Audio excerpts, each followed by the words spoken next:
नमस्कार मित्रों, पुराण ग्रंथ में आपका स्वागत है।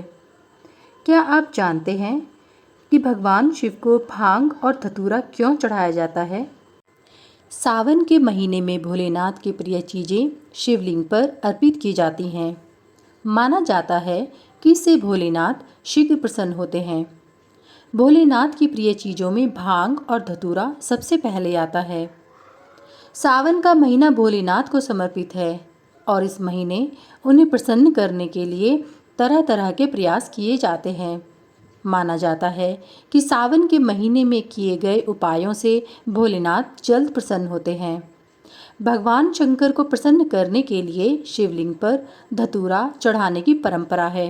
इसके पीछे एक पौराणिक कथा है। शिव महापुराण के अनुसार शिवजी ने समुद्र मंथन से निकले हलाहल विष को पीकर सृष्टि को तबाह होने से बचाया था। विष पीने के बाद भगवान शिव का गला नीला पड़ गया था, क्योंकि इन्होंने विष को अपने गले से नीचे नहीं उतरने दिया था। तभी से भगवान शंकर को नीलकंठ कहा जाने लगा। विष पीने के बाद वह व्याकुल होने लगे।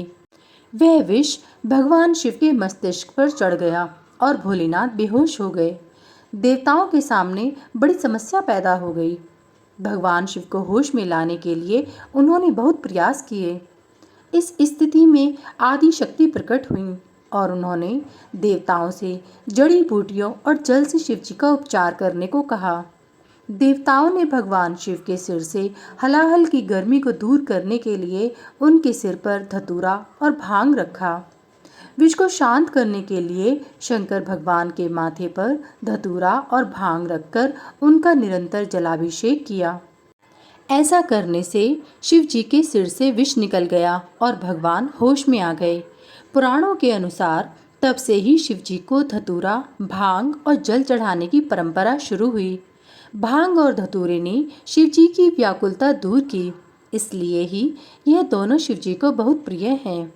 शिवलिंग पर भांग धतूरा चढ़ाने से शिवजी बहुत प्रसन्न होते हैं। आयुर्वेद में भी धतूरे का इस्तेमाल औषधि के तौर पर किया जाता है। इसमें पुराने बुखार, जोड़ों के दर्द और विष के प्रभाव को हरने की अद्भुत क्षमता होती है। ज्योतिष शास्त्र में धतूरे को राहु का कारक माना गया है, इसलिए भगवान शिव को धतूरा अर्पित करने से राहु से संबंधित दोष जैसे कालसर्प, पितृदोष दूर हो जाते हैं। हर हर महादेव।